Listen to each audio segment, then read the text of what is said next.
work about it, and it becomes a holistic experience. That's what artists do. That's why we do it, you know. Dealing with the things you learn, dealing with your own experiences, you know. Bringing that to my 125 teenagers that I teach every day. You have 125? Not every day, but these are different classes? At any given time, I'll have, you know, however many they assign me in a high school setting. Yeah, it's so important to the day, and they even say it. You know, they'll write you notes. They'll tell you. Oh, absolutely. They'll let you know. They have no filter. Teenagers, they definitely have no filter. So they let you know when you make a difference in their day and you feel it. So it's important. So why do you do the work? Why do I do my work? Yeah. Why do you do the art? Why do I do art? Well, I feel like I have no choice. I feel like it's something that has just kind of always been there for me, and I have these ideas and I need to get them out. You know, it's kind of like somewhat of an obsession. And you can kind of see that in some of the work. It's very overwhelming. Like, it's usually a little, not confrontational, it's not the right word, but like you walk into it, it confronts you. You know, it's big, it's in your face, it's really big patterns that are somewhat, you know, obsessive. So I feel like that's kind of it. Like, I do it anyway, even if I didn't show it. So talk about the work. What are you saying? And I know you just said that, but like, what are you really saying? Or do you know what you're saying, and that's okay? As far as through the work, yes. I mean, I'd hope to. Recently, I've been working with a lot of imagery of the body, tapping into people's relationship with intimacy.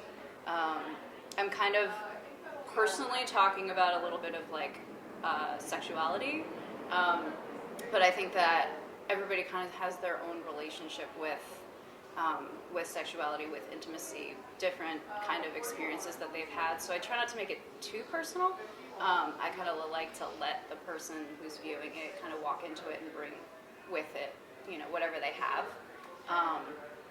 to tap into. So I feel like that's kind of what I'm investigating right now with it. And a lot of the work, as you can see, especially on that wall over there, it kind of gets a little bit erotic. I don't want it to be super shocking, but I definitely want it to kind of like have that that kind of raw effect that erotic work has without being super pornographic. Yeah, I'm not into that. Like, I just want it to kind of tap into those memories that people kind of share. And I think that a lot of it does that. Like, there's a lot of skin imagery. There's a lot of like intimate garments and things like that. So I'm kind of just playing around with that imagery, but also coming from a textile background, a lot of it's like abstract patterns, and it's kind of obsessive, and it's kind of a little bit overwhelming. So there's like a bunch of things I'm kind of investigating through that. How does the art speak to you? Where does the ideas come from? Can you explain that if you can? Where do the ideas come from? As far as process goes, I feel like it's a constant. It's just, I'll do something in the studio, it'll inform a new experiment, right? So like, I'll do something like with printmaking and it'll inspire, there's a lot of like overlap with process in my work. I do fibers, textiles, fabric printing, regular etching. Like I kind of try everything. There's collage that I've been doing recently more so, and I feel like they all kind of inform each other, and I kind of live in this weird limbo, this weird line in between all of these processes. Which is why everything on the wall is kind of related, but also none of it's the same medium. So that's kind of, yeah, it's kind of informed by just making constantly. You know, it's that. That's the life of the artist. You can't help it. The far right actually is the most interesting to me. I did a performance at the New York Museum in, I think it was the fall, and I had the idea behind the performance was taking imagery of my own, so that's actually one of my own photographs, screen printed onto canvas and actually tediously unweaving all of the imagery.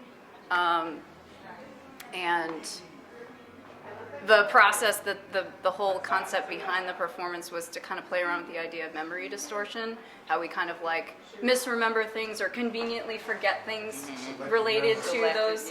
Yeah. And kind of distort the memories to the point where sometimes they aren't even the true spirit of what happened. And so I was kind of playing with that concept, but then as I was unraveling these images, I kind of liked them at different stages of the unraveling, and I was like, I kind of want to just like make these, like screw the performance, I just like the object itself. So that's been really fun. I'm gonna probably play with that over the summer when I have more time, but yeah. Thank you so much. Thank you.